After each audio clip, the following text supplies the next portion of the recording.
ఎన్నికలైతే అయిపోయాయి. ఇప్పుడు రాష్ట్ర వ్యాప్తంగా ఫలితాల మీదైతే తీవ్ర ఉత్కంఠ నెలకొంది.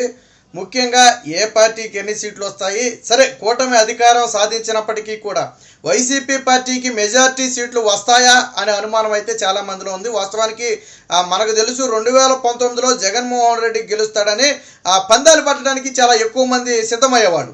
బట్ ఇప్పుడు 2024లో మన ఎన్నికలు జరిగిన తర్వాత జగన్మోహన్ రెడ్డి ముఖ్యమంత్రి అనే దాని మీద పందాలు కట్టడానికి కూడా ఎవరు రావట్లేదంట. ఎందుకంటే ఆ విషయం అర్థమైపోయింది. ఎన్ని సీట్లు అనేది పక్కన పెడితే కూటమి గెలవడం ఖాయమనేది చాలా స్పష్టంగా అర్థమైపోయింది. క్షేత్రస్థాయి వరకు కూడా వ్యతిరేకత ఉన్నమాట వాస్తవం. సో తెలిసి ఎవరు పందాలు కట్టే ప్రయత్నం చేయరనుకోండి. అయితే ఇప్పుడు వైసీపీ పార్టీకి ఎన్ని సీట్లు వస్తాయి అనే దాని మీద ఒక అంచనా ఉంది. ఇప్పుడు వస్తున్నటువంటి తాజాగా ఒక న్యూస్ ఏంటంటే, కొంతమంది కీలక నేతలు పార్టీ అంటే ఫలితాలు వచ్చిన మరుక్షణం దూకటానికి సిద్ధంగా ఉన్నారనే వార్త కూడా ఇప్పుడు రాష్ట్ర వ్యాప్తంగా హల్చల్ చేస్తున్న పరిస్థితి. వాస్తవానికి వైసీపీ పార్టీ ఏదైనా 60కి పైగా సీట్లు కనుక గెలిచి బలమైన ప్రతిపక్షంగా ఉండగలిగితే ఓకే. అంటే 2014 ఫలితాలు రిపీట్ అయ్యి ఒక 60కి పైగా సీట్లు కనుక గెలిస్తే కొంత నిలబెట్టుకునే అవకాశం ఉంటుంది. కానీ 40 లేదా అంతకంటే తక్కువ స్థానాలకు కనుక వైసీపీ పడిపోతే ఇప్పుడున్న అంచనా ప్రకారం 30 నుంచి 40 స్థానాల మధ్యలో రావచ్చు అనేది ప్రధానంగా నడుస్తున్నటువంటి అంచనా. సో ఒకవేళ నిజంగా అలాగే కనుక దిగజారిపోతే పూర్తిగా తెలుగుదేశం పార్టీ అంటే కూటమి పూర్తి స్థాయి మెజార్టీలో సాధించి అధికారంలోకి వస్తే వెనువెంటనే వైసీపీని వీడి తెలుగుదేశం పార్టీలోకి వెళ్ళటానికి కూడా కొంతమంది రంగం సిద్ధం చేసుకున్నట్టు తెలుస్తుంది. ఒకటి, జగన్మోహన్ రెడ్డి అనే వ్యక్తి ఎవరిని కూడా పూర్తిగా నమ్మడు, ఈ విషయం స్పష్టం. అలాగే ఎవరికి కూడా వెనువెంటనే టికెట్లు కూడా ఇవ్వడం. మీరు చూడండి, మెజారిటీ మెంబర్లను 2014లో టికెట్ ఇచ్చిన వాళ్ళకేమో 19లో లేదు, 19లో ఇచ్చిన వాళ్ళకేమో 24లో లేదు. సరే 19లో కొంతమందికి ఇచ్చారు అంటే దానికి ఒక రీజన్ ఉందా. 5 ఏళ్ల పాటు ప్రతిపక్షంలో బలంగా నిలబడ్డారు కాబట్టి సరే కొంతమందికి ఇచ్చి ఉండొచ్చు. బట్ 2024లో చూడండి, జగన్మోహన్ రెడ్డి ఎవరిని నమ్మలేదు. దాదాపుగా కొత్త వ్యక్తుల్ని తెర మీదకి తీసుకొచ్చే ప్రయత్నం చేశాడు. కాబట్టి వైసీపీ పార్టీలో ఉన్న మనకి పెద్దగా ఒరిగేది ఏముండదు. అదే రేపొద్దున గెలిచిన వెంటనే కూటమిలోకి జంప్ అయిపోవటమో లేదా ఆ కూటమికి మద్దతు పలకడమో చేస్తే కనీసం 5 ఏళ్ల పాటు ఆర్థికంగానైనా నిలబడే అవకాశం ఉంటుంది. లేకపోతే ఆ కూటమి దెబ్బకు ఆర్థికంగా కూడా కుదేలైపోవాల్సిన పరిస్థితి వస్తుందనే భయంతో కొంతమంది ఇప్పుడే ఒక అంచనాకైతే వచ్చినట్టున్నారు.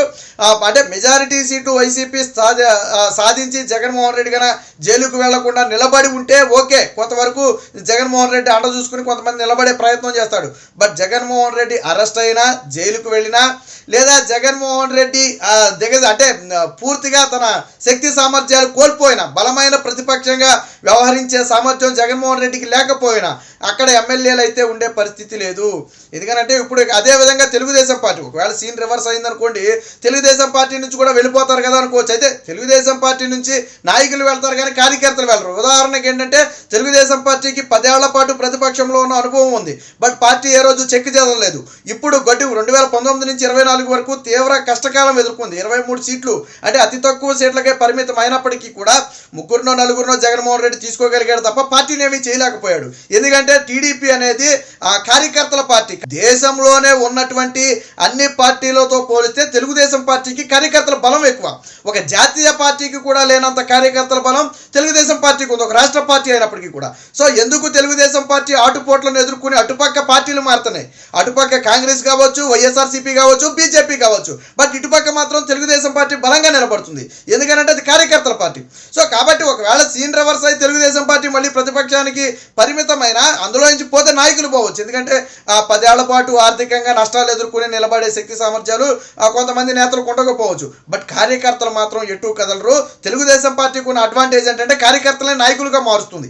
ఎప్పుడైతే ఒకవేళ నిజంగా తెలుగుదేశం పార్టీలో ఉన్నటువంటి నాయకులందరూ కూడా ఇక మనం ఉండలేమని జగన్మోహన్ రెడ్డి పంచన చేరిన తెలుగుదేశం పార్టీ కార్యకర్తల నుంచి నాయకులు పుట్టుకొస్తారు. కాబట్టి ఇది ఒక ఫ్యాక్టరీ. తెలుగుదేశం పార్టీ అనేది ఏంటంటే నాయకుల్ని ఉత్పత్తి చేసే ఒక ఫ్యాక్టరీ లాంటిది. కాబట్టి దీనికి ఏం డోకాలేదు. మరి వైసీపీ పరిస్థితి అలా కాదు. 2014లో పోలిస్తే 2019లో వైసీపీ కొద్దిగా క్షేత్రస్థాయిలో బలంగా పనిచేసిన మాట వాస్తవం. బట్ 2024 వచ్చేప్పటికి చేతులెత్తేశారు. సొంత పార్టీ నేతలే జగన్మోహన్ రెడ్డి సహకరించిన పరిస్థితి, సొంత పార్టీ కార్యకర్తలే జగన్మోహన్ రెడ్డికి సహకరించిన పరిస్థితి. ఎందుకంటే అది కార్యకర్తలు, ఆ బేస్ అనేది కార్యకర్తల బేసు, వైసీపీది కాదు. వాస్తవానికి వాళ్ళంతా కాంగ్రెస్ పార్టీకి చెందినటువంటి వాళ్ళు.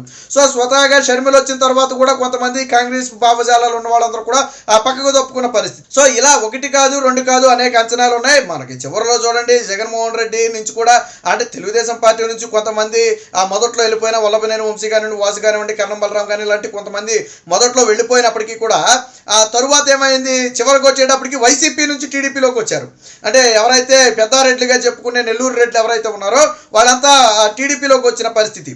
అంటే పరిస్థితులు ఎలా తారుమారు అవుతాయి అనడానికి ఒక ఉదాహరణ. సో ఇప్పుడు గన వైసీపీ పార్టీ గన 30 సీట్లు లేదా అంతకంటే లోపు గన 40 సీట్లు అంతకంటే లోపు గన పరిమితం అయిపోతే దాదాపుగా 20 మంది వెంటనే ప్రమాణ స్వీకారం జరిగిన తర్వాత జరగకముందు అనేది పక్కన పెడితే వెంటనే చంద్రబాబు గారికి జై కొట్టడానికి అయితే సిద్ధంగా ఉన్నారని తెలుస్తుంది. సో ఇప్పుడు వైసీపీలో ఇది ఒక భయం పట్టుకుందంట. ఇప్పటికే కొంతమంది వైసీపీ నేతలు సూచాయిగా ఇతర నేతలతో సంప్రదింపులు జరపడం, ముఖ్యంగా జనసేన బీజేపీతో డైరెక్ట్గా టీడీపీతో సంప్రదింపులు జరపకపోయినప్పటికీ కూడా జనసేనకి చెందిన కీలక నేతలు అలాగే బీజేపీకి చెందినటువంటి కొంతమంది కీలక నేతలతో సంప్రదింపులు జరుపుతున్నట్టుగా తెలుస్తుంది. అంటే వచ్చిన ఫలితాల ఆధారంగా ఏంటి ఉండాలా పార్టీలో లేదా పక్కకి జంప్ అవ్వాలా అనేది ప్రధానంగా వాళ్ళు నిర్ణయించుకున్నట్టుగా తెలుస్తుంది. దాదాపుగా 10 నుంచి 20 మంది, ఒకరు ఇద్దరు కాదు 10 నుంచి 20 మంది అయితే జంప్ అయ్యే అవకాశం ఉంటుంది. ఎందుకంటే రేపు కూటమి వచ్చిన తర్వాత జగన్మోహన్ రెడ్డి 5 ఏళ్ల పాటు ఎంత హింసించాడో అంతకు 2 రెట్లు వాళ్ళు అనుభవించాల్సి ఉంటుంది. కాబట్టి అది తెలుసు కాబట్టి ఆర్థికంగా ఇబ్బంది పడతాం కాబట్టి అందులోనూ ప్రతిపక్షంలో ఉండి మనం చేయగలిగింది ఏమీ ఉండదు కాబట్టి పార్టీలు మారడానికి అయితే సిద్ధమైనట్టుగా అయితే కొద్ది సమాచారం అంతుంది. ఇప్పుడు వైసీపీకి ఇదే అతిపెద్ద సమస్యగా మారింది. నిజంగా జగన్మోహన్ రెడ్డి బలమైన ప్రతిపక్షంగా నిలబడితే ఓకే, బట్ నిలబడలేకపోతే పార్టీ పునాదులతో సహా కదిలే ప్రమాదం ఉంది. ఎందుకంటే చంద్రబాబు గారి చాణక్యం ముందు జగన్మోహన్ రెడ్డి నిలబడటం అంత ఆషామాషి కాదు. 151 సీట్లు వచ్చిన జగన్మోహన్ రెడ్డి 25 ఏళ్ల పాటు నేనే సీఎంగా ఉంటానన్న జగన్మోహన్ రెడ్డి ఈరోజు అదే 25 సీట్లకు పడిపోయే పరిస్థితికి వచ్చాడంటే చంద్రబాబు గారి చాణక్యం అది. వాస్తవానికి ఆయన ఎప్పుడు పాలిటిక్స్ మీద పెద్దగా దృష్టి పెట్టాడు, అంతా అభివృద్ధి మీద దృష్టి పెడతాడు. నిజంగా ఆయన రాజకీయం మీద దృష్టి పెట్టి ఆయన గాన పోల్ మేనేజ్మెంట్ మీద దృష్టి పెట్టి ఆయన గాన చక్రం తిప్పడం మొదలు పెడితే వేరే ఉపయోగకర్తలు ఎవరు కూడా ఆయన ముందు పనిచేయరు. సో దానికి ఉదాహరణ ఈ 2024లో ఎన్నికలు. ఎందుకంటే ఇప్పుడు 2024లో ప్రధానంగా ఆయన పార్టీ మీద దృష్టి పెట్టాడు.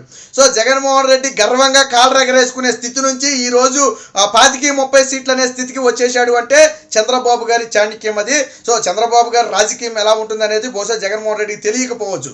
రాజశేఖర్ రెడ్డికి తెలిసేమో కానీ జగన్మోహన్ రెడ్డికి తెలియదు. ఎందుకంటే ఎప్పుడు జగన్మోహన్ రెడ్డికి రాజకీయాలు పెద్దగా తెలియదు, వ్యాపారాలే తప్ప రాజకీయాలు పెద్దగా తెలియదు. కాబట్టి చంద్రబాబు గారి దెబ్బ ఎలా ఉంటుందో తెలియదు. 151 వచ్చాయి కాబట్టి మనకు తిరిగిలేదు అనుకున్నాడు. బట్ అసలు సినిమా జూన్ 4 ఫలితాల తర్వాత కనపడబోతుంది. నిజంగా జగన్మోహన్ రెడ్డి కానీ 30 నుంచి 40 సీట్ల లోపే ఉంటే జగన్మోహన్ రెడ్డికి బాయ్ చెప్పడానికి 20 మంది సొంత పార్టీ నుంచి గుంపగుత్తుగా జాయిన్ అవడానికి అయితే సిద్ధంగా ఉన్నారు. అదే గన జరిగితే ఇక జగన్మోహన్ రెడ్డి పార్టీని తీసుకెళ్లి బంగాళాఖాతంలో కలపటమే. ఎందుకంటే ఒకళ్ళు ఇద్దరు పార్టీలు మారటం అనేది సహజం. నేను ఇందాకే చెప్పా, తెలుగుదేశం పార్టీ లాగా పార్టీ క్యాడర్ బేస్ ఉన్నటువంటి పార్టీ కాదు వైసీపీ పార్టీ. కాబట్టి ఖచ్చితంగా అది జగన్మోహన్ రెడ్డికి అతిపెద్ద ఎదురు దెబ్బగా మారుతుంది. ఇప్పటికే జగన్మోహన్ రెడ్డి అంతర్గతంగా ఎవరెవరు టీడీపీ నేతలు లేదా బీజేపీ జనసేన నేతలతో టచ్లో ఉన్నారో ఒక అంచనాకు కూడా వచ్చినట్టుగా తెలుస్తుంది. ముఖ్యంగా రాయలసీమ నుంచి జగన్మోహన్ రెడ్డికి పెద్ద ఎదురు దెబ్బ తగిలే అవకాశం ఉంది. అక్కడి నుంచే కీలక నేతలు జంప్ అయ్యే అవకాశం ఉందని ప్రధానంగా వాదనలు అయితే వినిపిస్తున్నాయి. మరి ఇందులో ఎంత నిజం ఉంది ఎంత అబద్ధం ఉందని తెలియాలి అంటే మొదటగా ఫలితాలు రావాల్సి ఉంటుంది.